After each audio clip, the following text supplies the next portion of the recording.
चारों पासे खेत हैं, वो स्प्रे कर रहा है कपाह के उत्ते कीड़ियां की मुंड मारने वास्ते। इत्थे छां हवा, वो बुलावर जरदारी देखे पट्ठे चुक रहे पिंड के लोग, चुक के खेतों चों लैके जाते फिर पशुओं नूं पांदे है ते फिर मेहनत करके फिर उन्होंने पांदे पट्ठे, फिर वो दुध पींदे है। फिर मझ नूं कहंदे कि सानूं दुध दे।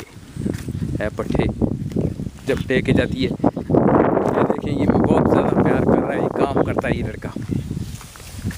ये पहले पट्ठे डालता है भैंस को, फिर उसके बाद भैंस का दूध पीता है, फिर ये कहता है दूध करता है। तू भी नजर आ रही पीछे चिदड़ी, हंस रहा है। ओ चिदड़ी चिदड़ी भी नजर आ रही, पट्ठे चौक रहा है। देखें, हमने देखा है बहुत मेहनत कर रहा है, बोंड मरा रहा है, हंस रहा है। चुके हैं पट्ठे, बोंडा जोर लाया। कहाँ लेके जा रहे हैं आप पट्ठे? हैं कहाँ करेंगे, उसके अंदर क्या करेंगे? ओ लुली पट्ठे लेके जा रहा है, पीछे है ना कच्छा खुला पाया है, और टीवी नजर पट्ठे लेके जा रहा है और बुंड मरा रहा है।